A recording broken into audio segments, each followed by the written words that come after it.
Hello guys, Thekkady വരുന്നവരുടെ പ്രത്യേക ശ്രദ്ധയ്ക്ക് തേക്കടി റോസ് പാർക്കിൽ വന്നിട്ട് പോകുന്നതായിരിക്കും ഏറ്റവും നല്ലത്. കാരണം ദൂരന്ന് വരുന്നവർക്കൊക്കെ തേക്കടിയിൽ അതായത് നമ്മുടെ ഇടുക്കിയിൽ എന്തൊക്കെയുണ്ട് കാണാൻ, എന്തൊക്കെയുണ്ടെന്നൊന്നും വലുതായിട്ട് അറിയില്ല. തേക്കടിയിൽ വരുന്നവർ, അതായത് കുമിളി കഴിഞ്ഞിട്ടാണ് തേക്കടി എന്ന് പറഞ്ഞാൽ, തേക്കടി പ്രോപ്പർ തേക്കടിയിലല്ല, ഇത് കുമിളി കട്ടപ്പന റൂട്ട് പോകുന്നിടത്താണ് കേട്ടോ തേക്കടി റോസ് പാർക്ക്. അപ്പോൾ തേക്കടിയിൽ വരുന്നവരും ഇടുക്കിയിൽ വരുന്നവരും മസ്റ്റായിട്ടും വരേണ്ട ഒരു സ്ഥലമാണ് റോസ് പാർക്ക്. അതായത് നമുക്ക് ഒരുപാട് ഏരിയാസ് ഉണ്ട് കവർ ചെയ്യാൻ. പിന്നെ നമുക്ക് കുട്ടികൾക്ക് മാത്രമല്ല, എല്ലാവർക്കും ഒരുപാട്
ഉണ്ട്.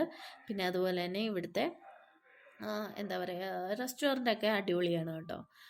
എല്ലാ ഫുഡ് കോർട്ടൊക്കെ അടിപൊളിയാണ്, നല്ല നീറ്റാണ്. പിന്നെ അതുപോലെ തന്നെ നമുക്ക് ഫസ്റ്റ് ഫ്രണ്ടേജ് കഴിഞ്ഞ് കഴിഞ്ഞാൽ ബാക്ക് സൈഡിലൊക്കെ ഇതുപോലൊക്കെ കുറേ വെള്ളച്ചാട്ടങ്ങളും പിന്നെ അതുപോലെ കുറേ ഫ്ലവേഴ്സ്, നമുക്ക് കുറേ ഫ്ലവേഴ്സ് ഉണ്ട് ഇവിടെ കാണാനായിട്ട്. പിന്നെ മേടിക്കാനും ഉണ്ട് കേട്ടോ, കാണാൻ മാത്രമല്ല നമുക്ക് വേണമെന്നുണ്ടെങ്കിൽ മേടിക്കാം.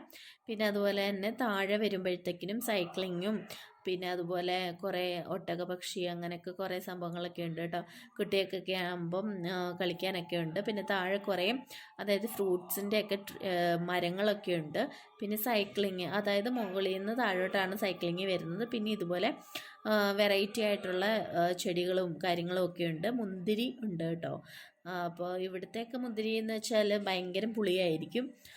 അതായത് ക്ലൈമറ്റ് തണുപ്പല്ലേ. പിന്നെ അതുപോലെ വാനില അങ്ങനെയൊക്കെ കുറേ ചെടികളൊക്കെ ഉണ്ട് കേട്ടോ. പിന്നെ അതൊക്കെ കഴിഞ്ഞിട്ട് നമ്മൾ പോകുമ്പോഴത്തേക്കിനും ഞങ്ങൾ ഉച്ച കഴിഞ്ഞപ്പോഴത്തേനാണ് വന്ന്. പിന്നെ നമ്മൾ ഒരുപാട് സാധനങ്ങളിലൊന്നും കയറിയിട്ടില്ല, അതുകൊണ്ട് തന്നെ നമ്മൾ പെട്ടെന്ന് തന്നെ പോരുന്നു കേട്ടോ. പിന്നെ വരുന്നവർക്കൊക്കെ ആകുമ്പോഴത്തേക്കിനും കുറേ ടൈം സ്പെൻഡ് ചെയ്യാൻ